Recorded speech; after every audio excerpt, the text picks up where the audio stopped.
Comenzamos. Buenas tardes con todos. Mi nombre es Maite Camila Tineo Flores, miembro del Café Jurídico de Derecho y Sociedad. Y en esta oportunidad presentamos ante ustedes una edición más de los diálogos jurídicos. El día de hoy nos honra con su presencia el doctor Sergio Villarramos, quien estudió Derecho en la Universidad de Guadalajara. Fue miembro de la Clínica Internacional de Derechos Humanos de la Universidad de Guadalajara, expasante de la Corte Interamericana de los Derechos Humanos, miembro de la Red Latinoamericana de Estudios e Investigación de Derechos Humanos y Humanitario, miembro de la Asociación de Participantes del Concurso Interamericano de Derechos Humanos del Washington College of Law de American University. Bien, el tema a disertar el día de hoy es la democracia y protesta social. ¿Qué relación tiene y cuáles son las obligaciones de respeto y garantía de Estado en su ejercicio? Los participantes pueden ir dejando sus preguntas en la caja de comentarios de esta transmisión. Posteriormente, al final de esta ponencia, se estarán absueltas por el ponente. Sin más preámbulos, doy pase al doctor Sergio Villarramos. Adelante, doctor. Muchas gracias, Camila. Bueno, primero que nada, saludarles desde México, porque, bueno, esto es organizado precisamente por una entidad con la que ya he tenido la oportunidad en anteriores ocasiones de poder compartir o colaborar o cruzar comentarios sobre temas que desde luego son interesantes, que implican un abordaje de los derechos humanos, pero no solamente de los derechos humanos, sino un abordaje sobre cuestiones de carácter sociológico, político, filosófico inclusive, que pues simple y sencillamente forman parte de nuestro día a día. Y eso es muy importante contar con estos espacios y poder llevar a cabo un diálogo, como me lo comentaba hace un momento también Jan, a quien le agradezco mucho por la invitación, transversal sobre las situaciones que suceden en nuestros países, ¿no? Todo esto que nosotros vemos en nuestro día a día tiene cierta dimensión, tiene ciertos aspectos neutros, y de alguna manera poder cruzar comentarios sobre esto pues nos permite tener el termómetro, la radiografía de lo que pasa en nuestros países con la finalidad de poder aportar algo, claro, en mayor o menor medida desde nuestras respectivas trincheras para contribuir a la solución del problema. Es muy importante hacer algo para buscar solucionar problemas, como el que abordaremos el día de hoy. Ser de los que están únicamente en el paisaje viendo qué es lo que sucede o los del problema, bueno, es algo que para nuestras democracias incipientes de alguna manera proponen. Hay que buscar hacer otras cosas con la finalidad de poder pues transitar a un estado, vamos a decirlo, de mediana tranquilidad. El día de hoy vamos a platicar un poquito sobre democracia y protesta social. ¿Cuáles son los valores convencionales o constitucionales? ¿Qué tipo de derechos son los que se encuentran precisamente en juego cuando hablamos de estos dos aspectos muy interesantes? ¿Qué correspondería a las autoridades dentro de todo su despliegue del poder público asegurar o evitar que suceda precisamente cuando se lleva a cabo el ejercicio de la protesta social? ¿Y qué relación existe con este concepto tan complejo, pero que permite tener contenidos tan ricos sobre lo que es la democracia? Un concepto que no es unívoco, es un concepto que no tiene solamente un ámbito de aplicación en la vida de las personas, que no se limita a cuestiones formales como lo es el sufragio, sino que tiene un ámbito de validez, digámoslo así, mayor, y que precisamente para nosotros poderlo comprender, pues nos permite buscar la forma de explorar todos esos ámbitos de la democracia relacionados con el ejercicio de otros derechos, y eso es sumamente importante. Cuando estaba buscando los rubros de los temas con los que podría ir construyendo esta charla, me preguntaba yo qué tema podría ser digamos, el punto de partida de todo esto. Y no podríamos comenzar a hablar de esto sin entender lo que es la vida democrática y la democracia. Perdón. Como seguramente ustedes que me escuchan del otro lado de la pantalla saben, la democracia no es otra forma sino todo un diseño estructural, todo un sistema mediante el cual las facultades con las que cuenta el Estado, que no es otra cosa sino la constitucionalización de la soberanía, es decir, ponerle límites a ese poder que tiene el propio pueblo, es el sistema que busca precisamente dar causa a la forma en la que todo esto se puede ir manifestando en la vida de las personas. Es un mecanismo, es una herramienta, es una entidad, es un principio, es un valor que precisamente tiene por objetivo que las personas puedan ser escuchadas, que puedan participar, que puedan manifestarse, que puedan tomar el rumbo o las decisiones de hacia dónde consideran que tienen que caminar precisamente esta sociedad o estas sociedades en las cuales ellos se encuentran desenvolviéndose en el día a día. La vida democrática no se restringe a lo que sucede en nuestros sistemas electorales cada cierto periodo de tiempo. Hay que recordar que en la segunda posguerra, uno de los principales aspectos para mitigar o evitar que el día de mañana pudiéramos volver a tener una situación así de complicada, era precisamente establecer este tipo de mecanismos de sufragio periódico, constante, con la finalidad de impedir que se pudiera acumular poder.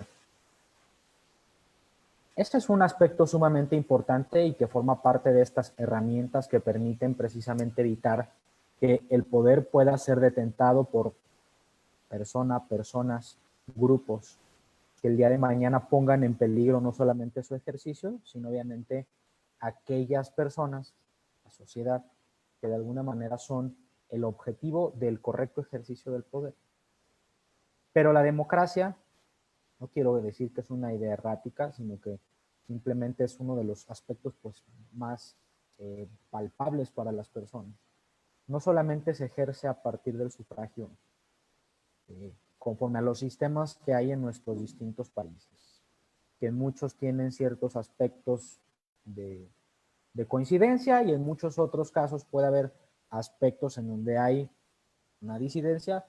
Sin embargo, el objetivo que persiguen precisamente es ese, establecer de manera periódica la forma en la que las instituciones se irán nutriendo de esas personas, esos personajes que van a precisamente llevar a cabo el ejercicio de este poder, y la intención tendría que ser que se haga de manera correcta.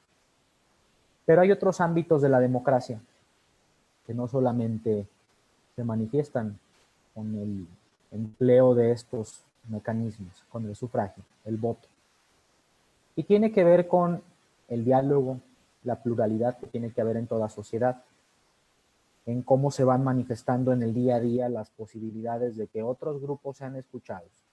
Porque en muchas ocasiones hablar del sistema democrático de sufragio, del voto, puede ser hablar de un sistema, pues digamos que se puede volver torpe en la medida en la que puede ser un poco discontinuo el diálogo que hay entre todas las personas que formamos parte de la sociedad y los representantes, precisamente porque los tiempos en los cuales se llevan a cabo estos ejercicios, bueno, por ejemplo, en mi país es cada 6 años el sufragio efectivo para decidir quién va a ser la máxima cabeza del Estado. Y hay otros países en donde puede ser a 4 años, etcétera. Pero el punto precisamente es eso, que el diálogo exclusivamente enfocado a lo que es el sufragio puede volverse torpe en esa medida. Puede volverse torpe en cuanto al establecimiento de tiempos en los cuales pues, las personas tienen que esperar para poder ser escuchados en cuanto a alguna decisión o cúmulo de decisiones que no se lleven de forma adecuada conforme a su propia postura en relación a lo que es el ejercicio del poder, porque la democracia también supone entender que existan choques o, digamos, conflictos ideológicos. Eso no necesariamente es malo. Digamos que la democracia no se trata tanto así de acuerdos, sino de desacuerdos y las prácticas con base en las cuales todos estos desacuerdos comienzan a tener cierto sentido o comiencen a tener cierto cauce, de modo que podamos vivir cada quien con sus formas de pensar sin ponernos en peligro unos a otros. Básicamente es eso. Digamos que la democracia trata de abrir de forma permanente ciertos ámbitos de manifestaciones, trata de producir espacios en donde se pueda polemizar sobre los temas, en donde se pueda llevar a cabo un diálogo constante sobre lo que es justo o lo que pues no necesariamente pueda ser justo. Todo depende de ciertas posiciones ideológicas de cualquier persona.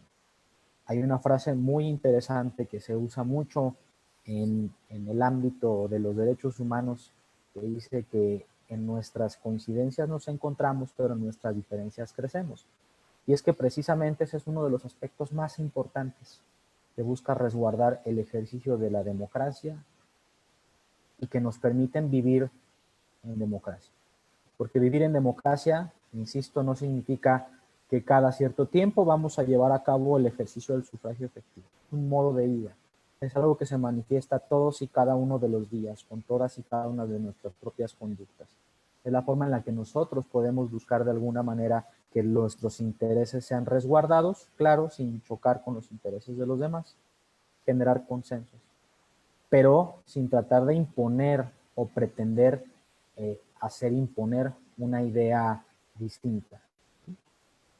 Esta quizás es una de las falencias de nuestros sistemas democráticos, cómo es que se imponen las ideas de las mayorías por medio del voto y en muchas ocasiones las ideas de las minorías quedan en suma desventaja al momento de que se despliegan todas las facultades a las que se le atribuyen a estas personas que entran a las entidades jurídico-políticas luego del voto. Pero bueno, hay que entender también que estos sistemas o esta forma de ejercer la democracia no es perfecta y no podemos pretender que sea perfecta porque se va mutando su sentido o su forma de manifestarse en la vida de las personas día a día. Esto es algo muy común. Muchísimos tratadistas se han ocupado de hablar de toda esta inestabilidad, de todo este, digamos, desorden, de todo este desplazamiento o de toda de estas distintas formas de ver las cosas.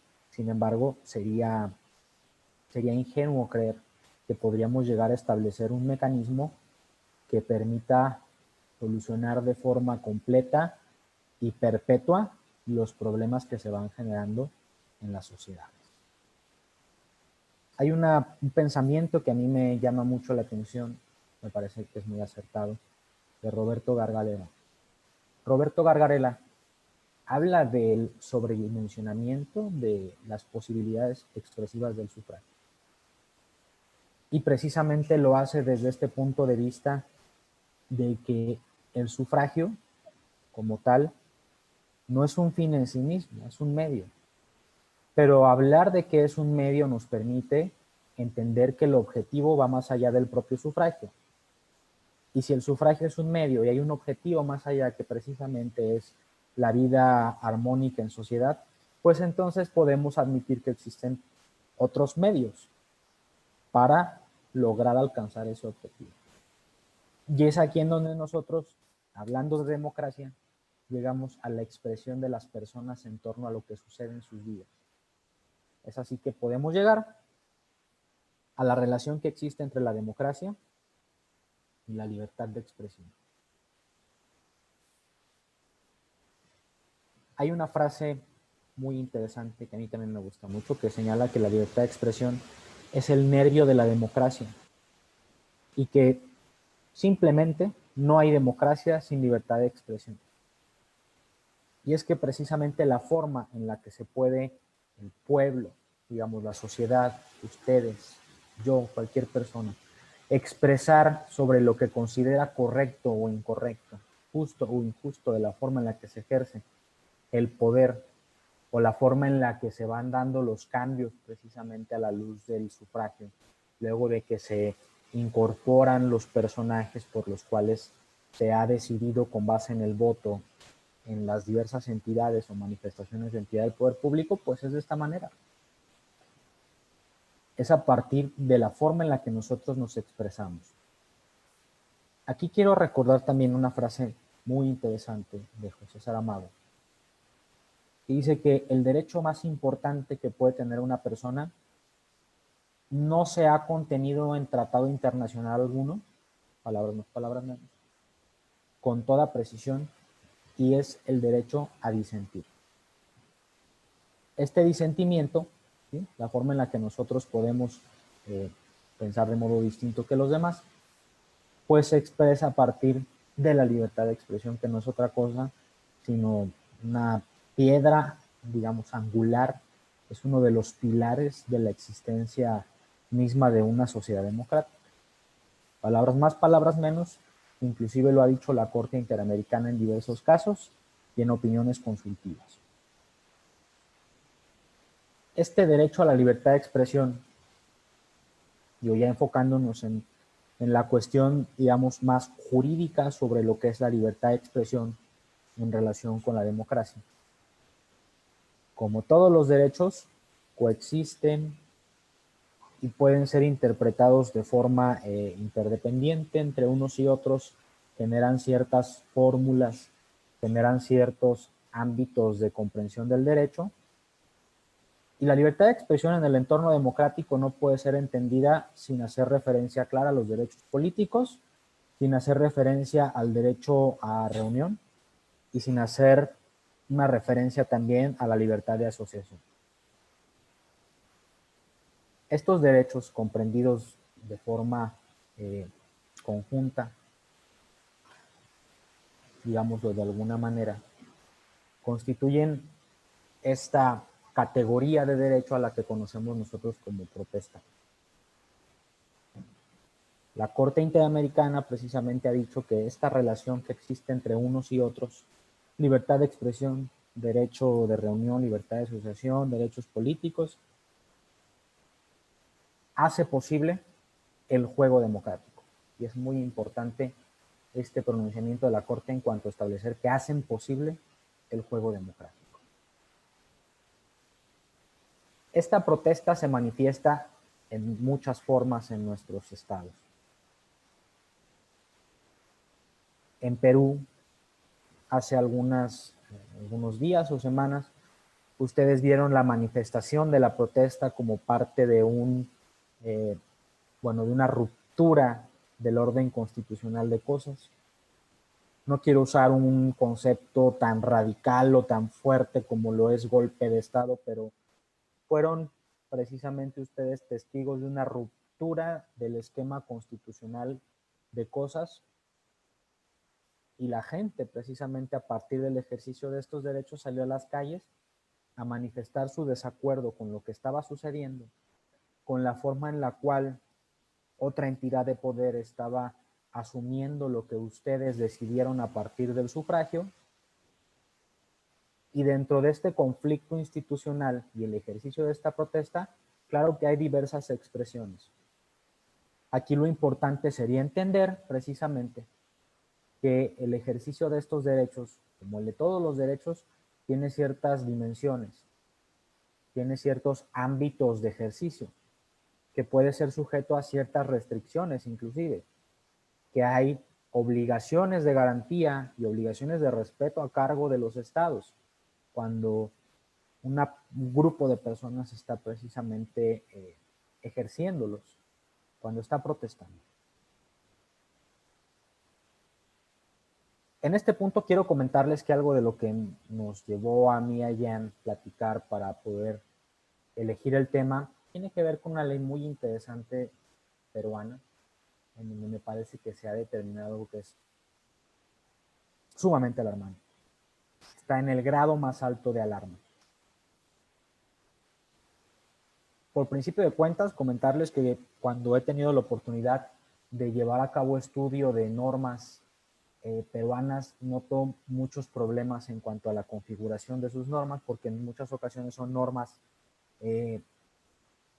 digamos, pequeñas en cuanto a contenido, pero una norma remite a otra y esa otra norma remite a otra, lo que genera un problema de carácter constitucional cuando otra de las normas es derogada o es modificada de modo que genera una alteración o una incongruencia con las demás normas que se vienen desencadenando del ejercicio de esa.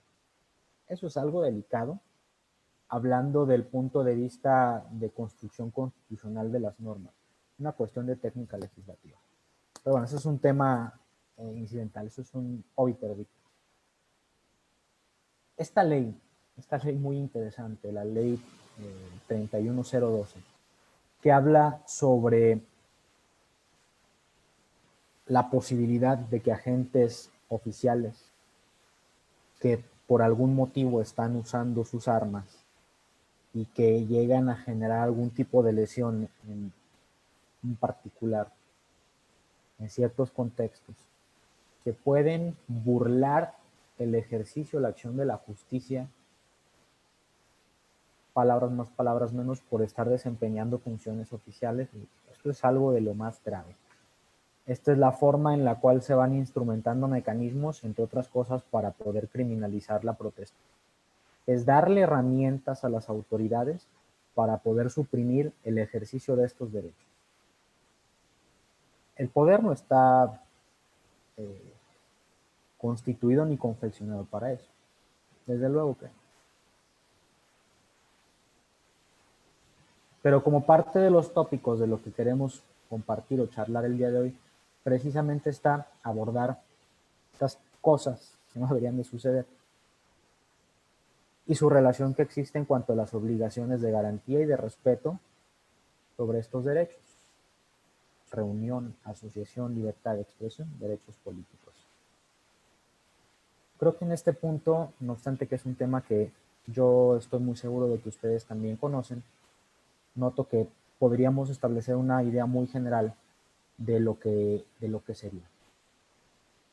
El ámbito del respeto a los derechos y el ámbito de la garantía de los derechos. Cuando nos referimos al concepto respeto de los derechos, no nos referimos a otra cosa sino a una obligación a cargo de las autoridades que consiste en cumplir directamente una norma que se ha establecido, ¿sí?, en respeto de un derecho, es decir, la precisión de un derecho y ciertos aspectos generales de lo que constituye, absteniéndose de actuar o dando algún tipo de prestación, ¿sí? Es un modo directo de lo que la autoridad tiene que dejar de hacer o hacer sobre la manifestación o el ejercicio exacto, real, en ese momento material del derecho. Digamos que el respeto es como la obligación del Estado, de sus agentes, de cualquier persona que tiene estas condiciones de actuar en funciones oficiales, de no violar ni directa ni indirectamente, ya sea por acciones u omisiones, estos derechos o libertades. Palabras más, palabras menos, la Corte Interamericana sí lo ha determinado. Otros de los grandes aspectos relacionados precisamente con los derechos humanos es el establecimiento de lo que es el deber de garantía. Y claro, como muchos de los tópicos relacionados con los derechos humanos, tiene una íntima relación el deber de garantía con el deber de respeto. Claro, doctrinariamente y en cuanto a sus fines, su naturaleza no son lo mismo, pero están íntimamente relacionados. La obligación de garantía implica el deber de las autoridades, de los agentes oficiales, de todo el aparato gubernamental, de toda la institución, de todas las instituciones, de todas las estructuras mediante las cuales se ejercita el poder público, de generar medidas para asegurar el libre y pleno ejercicio de cualesquiera de los derechos humanos o derechos públicos subjetivos o derechos constitucionales. ¿Cuáles? Los que se encuentran en la Convención, desde luego, si hablamos desde un ámbito convencional, los que se encuentran en la Constitución, si nos ponemos a argumentar desde la construcción constitucional de lo que son los derechos, y en general, de cualquier tipo de documento o instrumento de carácter jurídico nacional o internacional que pueda precisar algún tipo de derecho.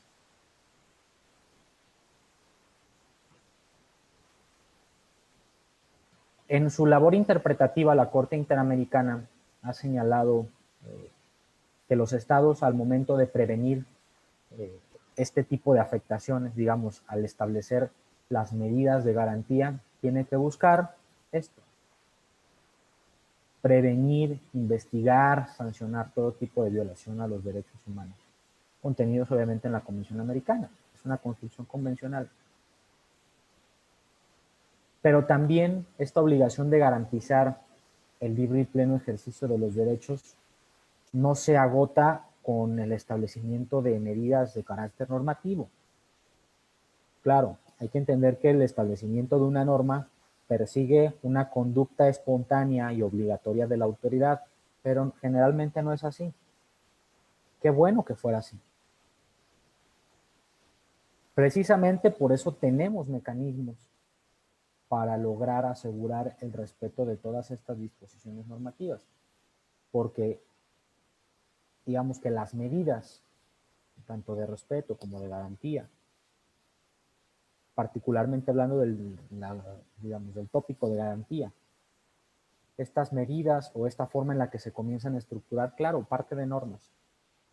Las autoridades llevan a cabo los actos que las normas les permiten. Bueno, aquí es donde está el punto central, en cómo la autoridad usa esta facultad para la creación de las normas en nuestros estados constitucionales, de modo que estas medidas o de modo que estas herramientas o la forma en la que pueden desplegar el poder se acorde con el universo de obligaciones que tienen los estados para respetar los derechos humanos.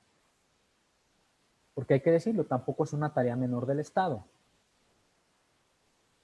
Lograr condensar el cúmulo de obligaciones de fuente internacional, de fuente nacional, a la luz de lo que establecen sus propios criterios en sus tribunales constitucionales, altas cortes, supremas cortes, lo que se puede disponer en otros sistemas jurídicos internacionales distintos, por ejemplo, del interamericano, en donde también se establecen obligaciones.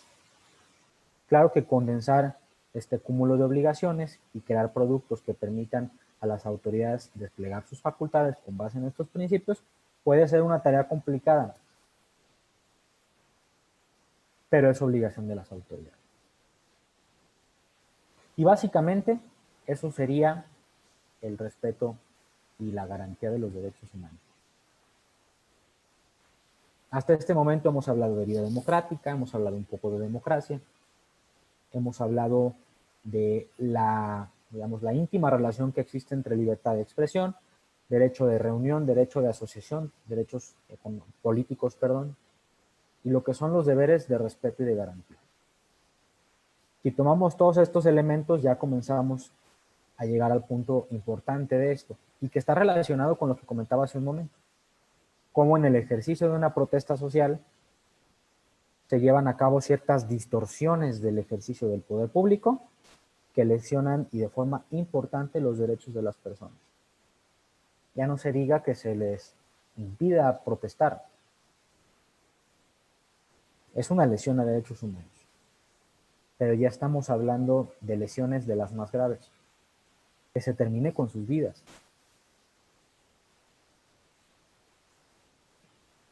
Previo a que entremos en ese aspecto que, insisto, es lo más importante de lo que queremos abordar el día de hoy. El derecho a la libertad de expresión tiene dos ámbitos de comprensión. Porque no solamente implica el derecho a recibir información, a acceder a la información. Al menos desde su construcción convencional. Hay constituciones en donde se establece la distinción que existe entre el derecho a la libertad de expresión y el derecho a acceder a la información, pero en cuanto a la construcción convencional, es decir, cómo se encuentra construido precisamente en la Convención Americana sobre Derechos Humanos, hay dos dimensiones. Una dimensión que tiene que ver con la posibilidad de acceder a información pública, información que tenga que ver con un tema de carácter público, con un tema que involucre el orden público, en donde se manifieste el interés de la sociedad. Y también la posibilidad de recibir información correcta, información objetiva, información veraz. Eso es parte de un mismo núcleo. Y el otro aspecto que tiene que ver con lo que yo puedo manifestar.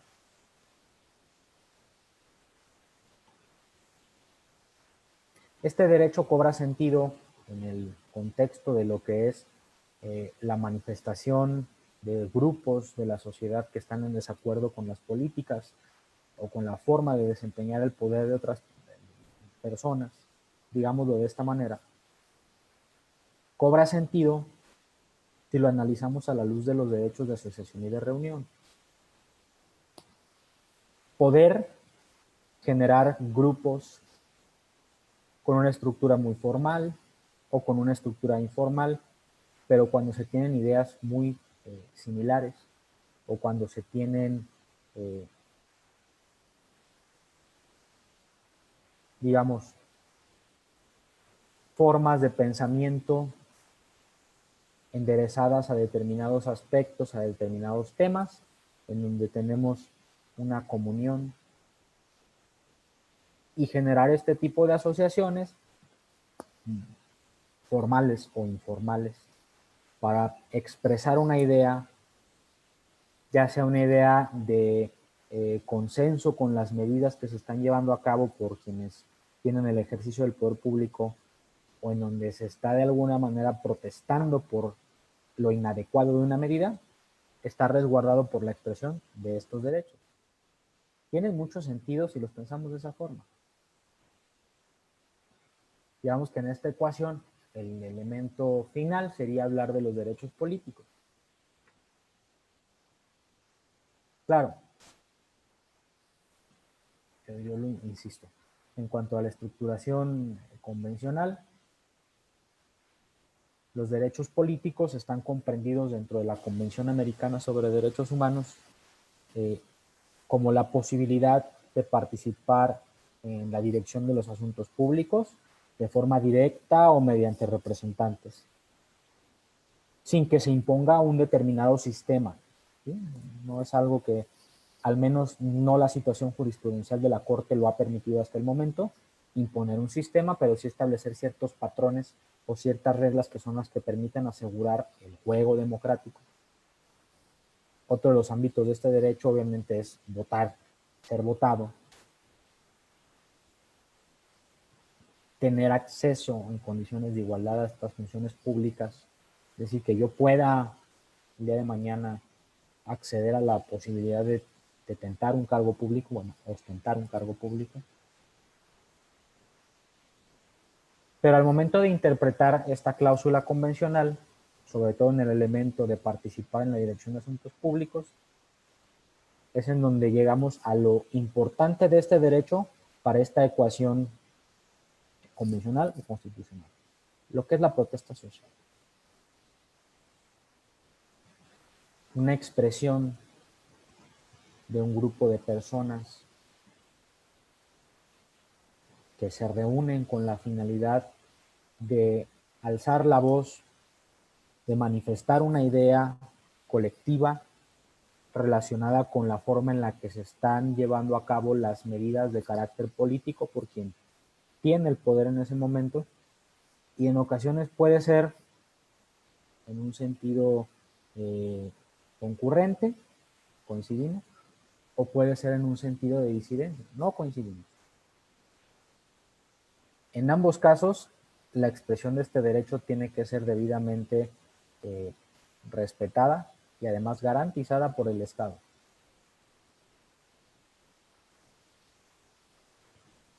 Claro, como absolutamente todos, bueno, no todos los derechos, sino como generalmente sucede, estos derechos también son objeto de restricciones. Los derechos humanos son objeto de restricciones, a excepción de la prohibición a ser objeto de tratos crueles, inhumanos y degradantes.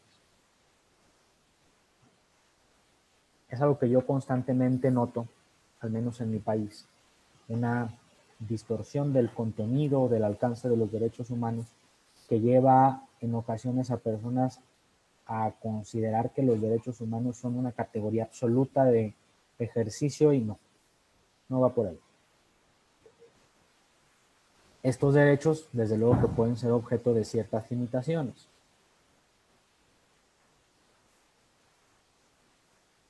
Es importante hablar de la protesta social en este conjunto de derechos, porque si nosotros habláramos de manera aislada o exclusiva de la libertad de expresión, pues tendríamos dos aspectos muy puntuales, duales, que tienen que ver con la forma en la que nos expresamos. Si yo me expreso en torno a lo que pienso de otra persona y le genero una lesión en su honra y dignidad, estaría yo abusando de mi ejercicio de la libertad de expresión. Sin embargo, si de la persona de la cual yo estoy hablando es un servidor público y me estoy manifestando sobre la forma en la que él actúa, digamos que la línea bajo la cual podría determinarse una restricción se vuelve cada vez más delgada. Es decir, si hablamos de un cúmulo de derechos encaminados a cuestionar la forma en la que se toman las decisiones políticas, decisiones que afectan a las personas, la línea entonces es delgada. ¿Qué sucede en los contextos del ejercicio de la protesta social? En algunas ocasiones hemos sido testigos de medidas que tienden a prohibir la protesta. ¿Cómo? Un ejemplo podría ser que un colectivo a partir de las redes sociales que juegan un papel importantísimo en el ejercicio de la protesta,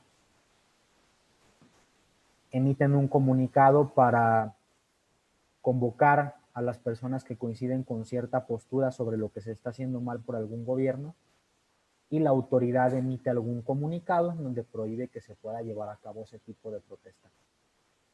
Eso no es permisible conforme a las obligaciones en torno a estos derechos.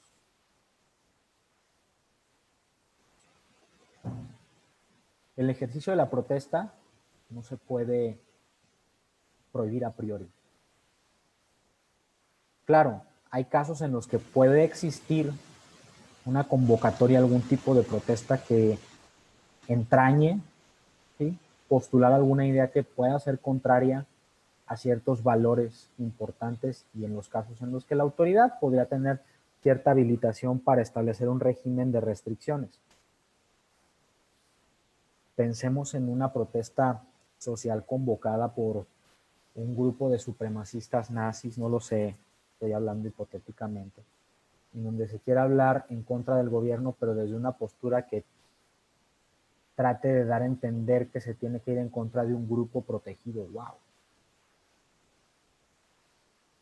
Esto suena, o sea, es hipotético y suena algo descabellado, pero creo que los tiempos actuales nos están poniendo en la situación de que esto hipotético se puede volver algo real, y eso es delicado.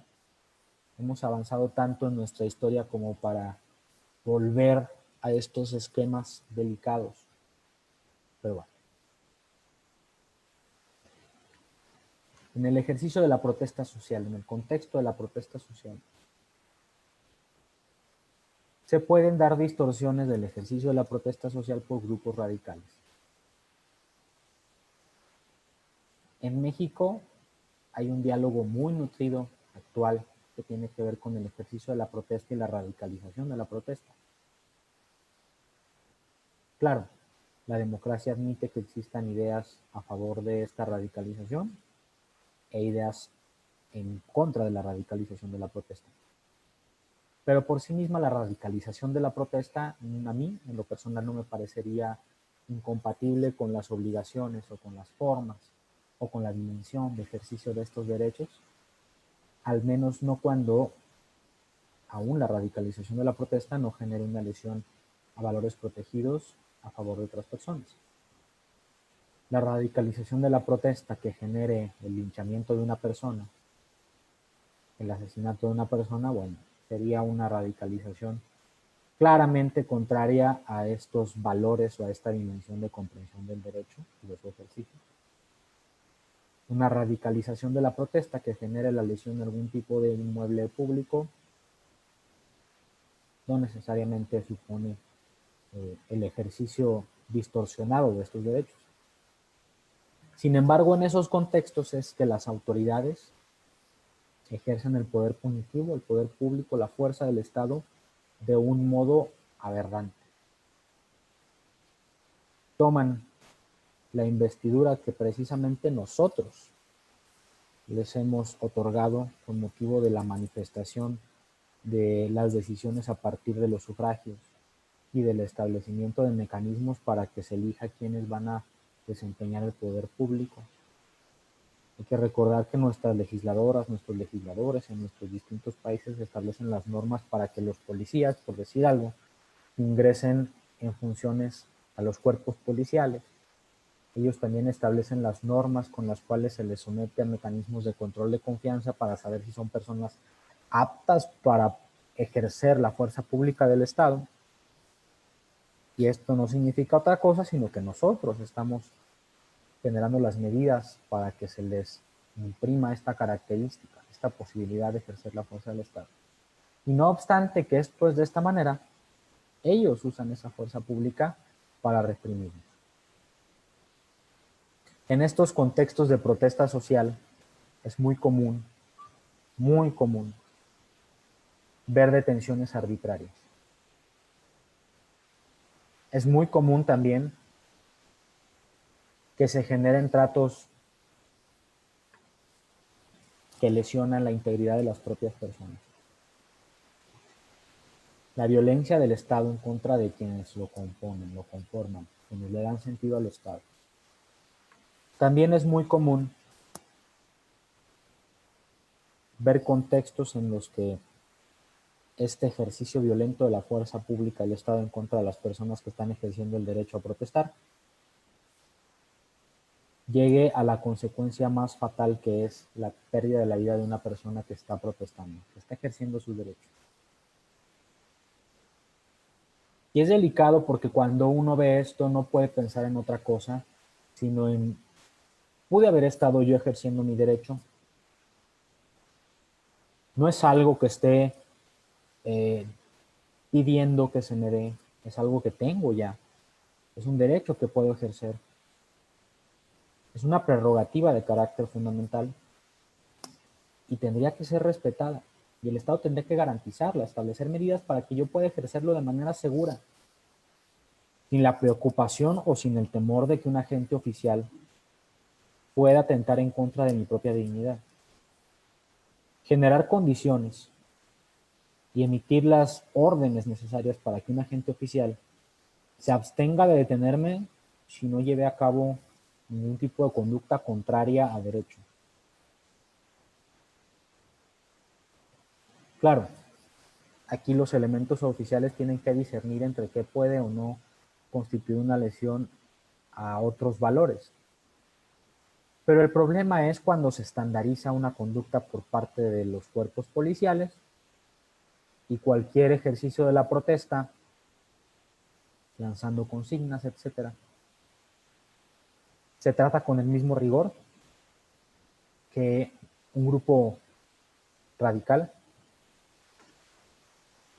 que en el ejercicio de una protesta social usa algún tipo de agente químico inflamante para agredir a los policías.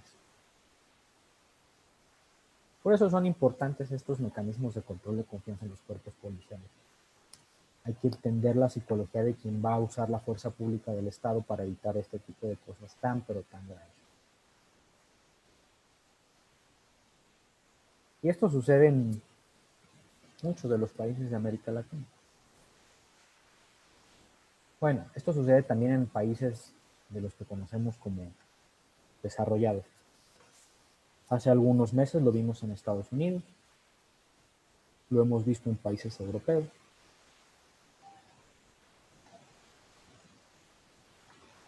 El ejercicio de la protesta como un derecho, como una construcción encaminada a que las personas puedan tomar parte de los asuntos públicos, es muy importante porque hemos logrado ver ejercicios de transformación a partir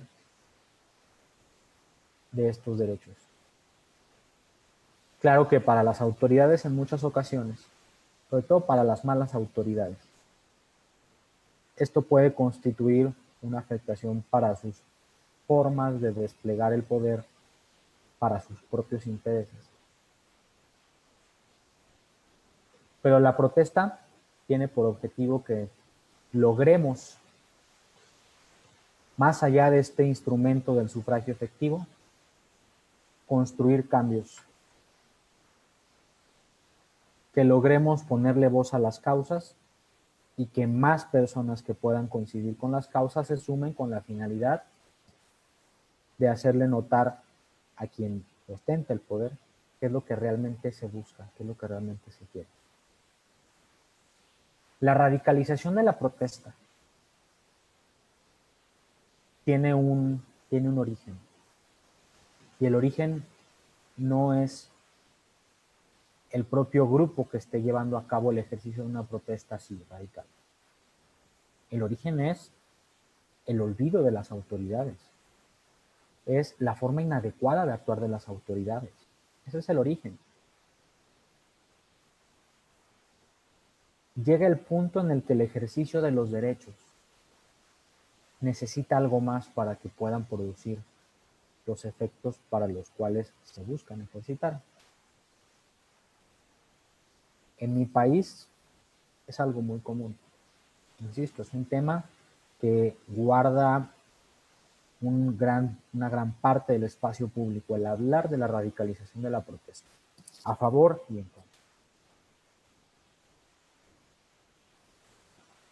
Pero tampoco la radicalización de la protesta puede generar o puede ser la causa para que los gobiernos de los estados, Perú, México, Chile, Argentina, establezcan medidas que tengan por objetivo prohibir la protesta, criminalizarla o establecer un régimen de responsabilidades que no se acorde con las razones que el derecho suministra. El poder público no se tendría que usar para evitar este ejercicio. El poder público tendría que ser ejercido de modo que el ejercicio de estos derechos pueda llevarse a cabo de manera segura. Que quienes el día de mañana estén en una protesta pública, una protesta social pública, se sientan debidamente resguardados. No se diga mecanismos para que una protesta pueda producir algún tipo de efecto ya institucionalizado. Esto es ya pensar en unas formas de democracia para las cuales quizás todavía no estamos preparados, en mi país todavía no estamos preparados, pero son mecanismos semi-indirectos que pueden producir efectos sumamente interesantes en un futuro. Y tenemos que comenzar a repensar la democracia.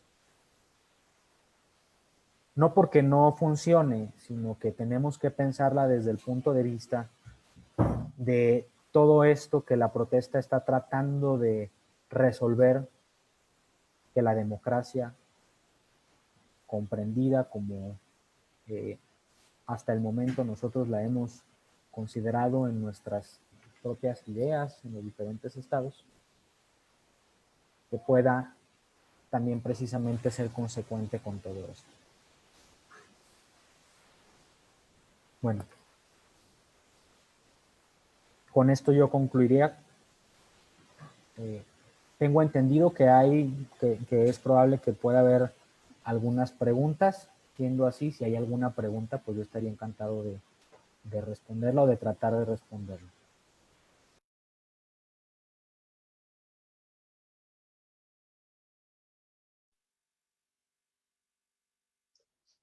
Bien, habiendo escuchado la disertación del doctor, pasaremos a la ronda de preguntas. Como primera pregunta, Saúl Zulca pregunta, ¿cuál es o cuáles son los criterios para establecer la congruencia entre la libertad de expresión y la democracia? Lo escuchamos, doctor. Ok, bueno. Me quiero referir a un caso muy interesante de la Corte Interamericana, que es el caso Herrera Ulloa. Y precisamente en este caso Herrera Ulloa, la Corte Interamericana sí con toda claridad se refirió a la libertad de expresión y a la democracia. ¿Sí? Les voy a leer la cita exacta de lo que estableció la Corte y creo que esto puede dar respuesta a lo que me preguntan. La Corte ha reconocido la relación existente entre los derechos políticos, la libertad de expresión el derecho de reunión y la libertad de asociación, y que estos derechos en conjunto hacen posible el juego democrático. No es que la libertad de expresión tenga por objetivo sustituir ciertos mecanismos o ciertas estructuraciones que nosotros tenemos sobre lo que es el ejercicio de la democracia, sino que la libertad de expresión de alguna manera, no quiero decir que la complementa porque entenderíamos que son cosas que no están relacionadas, sino que la libertad de expresión es un elemento de existencia de la propia democracia. ¿Sí? La democracia también es un concepto sumamente, digamos, etéreo, genérico, abstracto, y la relación de congruencia entre la democracia y la libertad de expresión sería esa, que la libertad de expresión es un elemento de existencia de la democracia. Y esto es muy interesante desde un punto de vista jurídico, desde un punto de vista sociológico y no se diga desde un punto de vista filosófico. Es decir, no podríamos entender a la democracia sin libertad de expresión.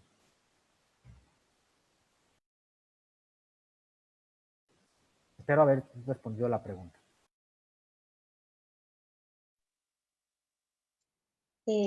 Gracias, doctor. Bien, como segunda pregunta tenemos a Hilton Rodríguez. Él nos dice, ante las protestas sociales que desbordan en Latinoamérica, ¿cuál sería el rol de la OEA y cómo podrían interceder sin afectar la soberanía de los países? Esta pregunta es muy interesante y es muy delicada. Hemos visto cómo la OEA ha tomado parte en las tensiones que existen en el continente con un ánimo sospechoso a partir de la conducta, claro, del señor Almagro. No podemos restringirnos a creer que la OEA es Almagro o es un personaje. Hoy en día sí ha tomado parte la OEA en estas tensiones con base en ciertas ideas, ciertos grupos, lo hemos visto. Esto es algo que dicen secreto a voces.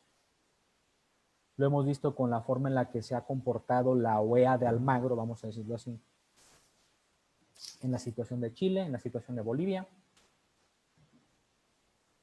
De algún modo en el silencio sepulcral sobre la situación de Perú, así un silencio sepulcral. Pero bueno, hay que entender a la OEA como una organización de carácter político que de alguna manera tiene digamos, la función de establecer consensos en los estados. ¿Qué podría hacer la OEA para que se pueda resguardar en una mejor medida el ejercicio de estos derechos? Quizás una reformulación de ciertos instrumentos internacionales o el establecimiento de instrumentos internacionales específicos. Ya los hay. Sin embargo, pese a que ya los hay, pareciera que no los hay. Pero más que pensar en la OEA, yo creo que es importante concentrarnos en la Comisión Interamericana, claro, en la Corte Interamericana. Hay que recordar que estos dos organismos tienen un papel muy relevante en el sistema interamericano, que surgen de la Comisión Americana sobre Derechos Humanos, que la Comisión Americana sobre Derechos Humanos fue establecida por estos estados americanos.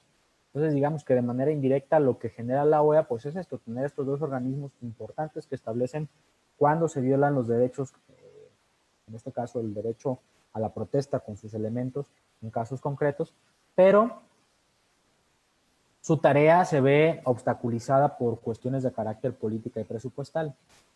Hay infinidad de casos en la Comisión Interamericana en este momento en curso relacionados con el ejercicio de la protesta, temas de Guatemala, temas de El Salvador, temas de Perú, temas de Honduras, temas de México también con contextos de ejercicio de la protesta,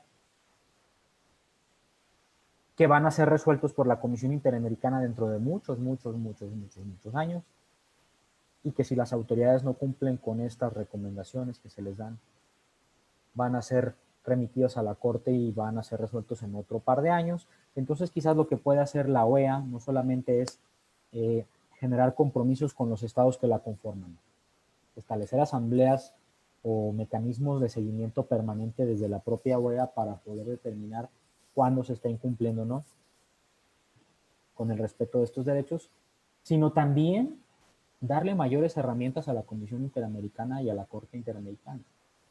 Hay que recordar que la Comisión Interamericana tiene la capacidad, tiene la competencia para emitir medidas cautelares. Pensemos en un contexto de protesta en donde se detiene de forma arbitraria 40, 50, 100 personas y son llevadas a un centro de reclusión clandestina. Bueno, ahí es en donde la Comisión Interamericana puede actuar con base en las medidas cautelares para que esas personas sean en todo caso puestas a disposición, si fuera lo que corresponde ante la autoridad competente, o que fueran puestas en libertad, hablando de estos contextos específicos.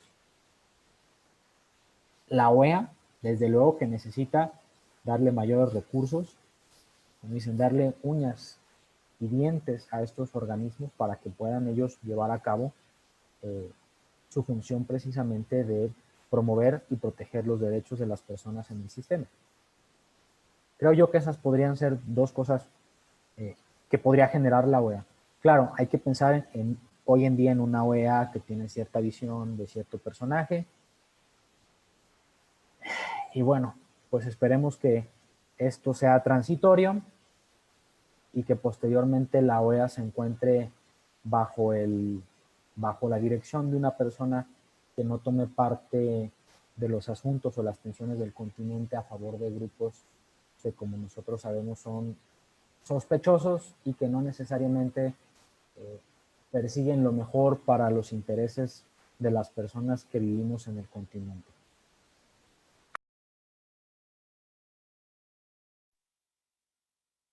Bien, agradecemos la amabilidad del doctor por absolver esta interrogante. Seguidamente, Frank Velarde pregunta, ¿cómo saber hasta qué punto es aceptable o tolerable el daño al patrimonio público en una protesta social? Es otra de las tensiones que existen en el continente. El patrimonio público, claro que corresponde en propiedad a la nación, a las naciones, a Perú, a México, a Chile, pero hay que entender que en un contexto de radicalización de la protesta, la lesión a este patrimonio público por sí misma no constituye una afectación que trascienda a cuestiones de carácter meramente patrimonial del Estado. La afectación que se podría argumentar en estos casos es que para poder restaurar este patrimonio público se tienen que usar recursos económicos del Estado, recursos que se adquieren a partir de las contribuciones que tú, que yo, en nuestros distintos países, hacemos a las haciendas públicas. Pero esa lesión que se produce a los bienes públicos, pues precisamente se queda en eso, en una cuestión meramente patrimonial. Frente a la lesión que se genera, por ejemplo, en México, a las víctimas de los feminicidios y ante una serie de estrategias que no han tenido ningún tipo de frutos para poder mitigar este problema sistémico y tan enraizado en nuestra sociedad mexicana, por dar un ejemplo. Si en este contexto que yo estoy describiendo me dirías, ¿se justifica la lesión a bienes patrimoniales en el contexto de la radicalización de la protesta en contra de la fallida estrategia para contener o mitigar el feminicidio? Pues yo te diría que los daños al patrimonio público en relación a lo que persigue esta protesta y cómo se da un grito desesperado de que se tiene que hacer algo porque no está funcionando lo que se hace, yo te diría que son ínfimos, son sumamente ínfimos. Yo soy de la postura ideológica de que la radicalización de la protesta que genera lesiones al patrimonio público es permisible. Sin embargo, si esta lesión al patrimonio no fuera al patrimonio público, sino al patrimonio particular, o la radicalización afectara valores importantes como la vida o la integridad, la salud de las personas, la radicalización de la protesta estaría saliendo del cauce de lo que la convención permitiría. Esa sería mi posición en este tema. Yo respeto la divergencia de posiciones. Aquí en México, como se los comentaba, hay un muy nutrido debate entre quienes están a favor de la radicalización en contextos de afectaciones al daño patrimonial público y quienes están sumamente en contra y que tienen como eslogan, esas no son las formas. Yo les preguntaría, en un problema sistémico, ante la incapacidad del Estado de atender un problema. Entonces, ¿cuáles serían las formas? El sufragio, como lo dije, se vuelve un mecanismo torpe, porque en muchas ocasiones estos problemas no están siendo solucionados a partir de esto. Entonces yo preguntaría, ¿cuáles serían las formas? Porque esa es la pregunta que tenemos que hacernos y a partir de ahí podemos delimitar qué tanta lesión puede generar al patrimonio público frente al ejercicio de estos derechos.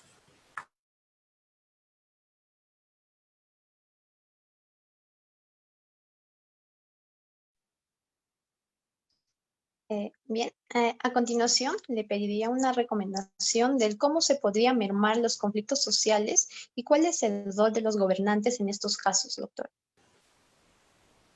El rol de los gobernantes es muy importante. Quiero empezar con eso. Nosotros estamos viendo cómo hay ciertos personajes en nuestros países con ideas radicalizadas que tienen que ver con trasladar ciertos olvidos o ciertas responsabilidades a ciertos grupos de la sociedad. Si nosotros nos remontamos en la historia y nos vamos a años antes de que se desencadenara la Segunda Guerra Mundial, podríamos llegar hasta cierto personaje que precisamente usaba esta estrategia para captar recursos materiales y recursos humanos, personas. Y a partir de eso estableció todo un régimen que lamentablemente llevó a la pérdida de innumerables vidas humanas por el simple hecho de que estas personas eran de cierta raza o de cierta religión, o como ustedes quieran ver. Los gobernantes, a partir de sus discursos, tienen que ser muy cuidadosos, tienen que tener mucha responsabilidad por la forma o con la forma en la que ellos se expresan, porque esto torna de alguna manera ideas. Esto manipula ideas, esto genera formas de comprensión de las demás personas, de lo que es correcto, de lo que es incorrecto. No estoy tratando de decir que las personas sean ingenuas o que no tengan la capacidad de pensar. Pero el discurso de las autoridades, el discurso público, sí capta ideas o sí coloca también ideas en las demás personas. Los gobernantes tendrían que ser muy cuidadosos de esto. Tendrían que no solamente cuidar su discurso, sino que tendrían que desplegar sus facultades de modo que el centro de sus políticas o de su forma de actuar sean los derechos humanos. Realmente no es que vayan a tener que buscar el hilo negro de cómo respetar los derechos humanos. Hace un momento se los dije, hay un universo de contenidos que nos dicen a las personas y a las autoridades cómo se tienen que respetar los derechos humanos. Y no obstante que hay un universo de contenidos aún hoy en día, 5 de diciembre del 2020, podemos nosotros salir a la calle y ver un hecho de violaciones a algún tipo de derecho. Claro que esto es muy complicado. Sobre todo porque en todos los estados hay un conflicto de fuerzas, un conflicto de grupos de poder, poderes políticos, poderes económicos, poderes de medios, poderes de todo orden, que están en una tremenda pugna por colocar sus intereses de modo que les produzcan beneficios. Y lamentablemente en esta guerra quedamos en medio todos nosotros. Eso es lo que podrían hacer las autoridades. Claro que esto es sumamente utópico, muy utópico. Y más en estos días en los que la democracia en todo el continente se encuentra en mucho peligro. Creo que ejemplos como lo que está sucediendo en Chile son una luz en el camino que nos permiten tener fe, tener la esperanza de que esto va a comenzar a recorrer todo el continente y vamos a poder aspirar a tener una situación de mayor tranquilidad en nuestros continentes, bueno, en nuestros países de este continente. Sin embargo, tenemos que permanecer en vigilia.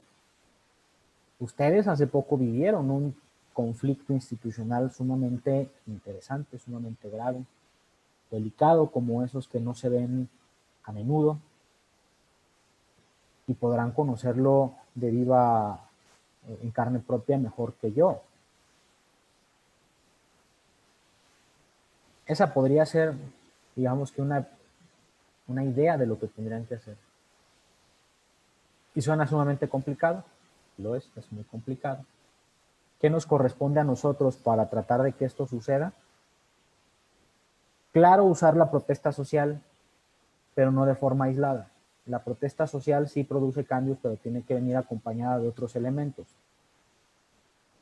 Grupos jurídicos como este pueden acompañar el ejercicio de la protesta social a partir del empleo del litigio estratégico, con sus medios constitucionales o con los medios convencionales. Digamos que para que todo esto produzca un cambio necesitamos funcionar como una máquina, en donde cada engrane tiene una función, y si uno de los engranes no funciona de forma adecuada, el movimiento que pueda desplegar en esta máquina cualquiera de los otros engranes, pues se vuelve totalmente invisible. Entonces, nos corresponde precisamente tomar parte de estos asuntos y desde nuestros ámbitos de, digamos, de competencia, proponer algo. La protesta social, claro. El litigio estratégico, claro. La manifestación de ideas, tomar los espacios públicos, claro, conforme a las razones que el derecho suministra.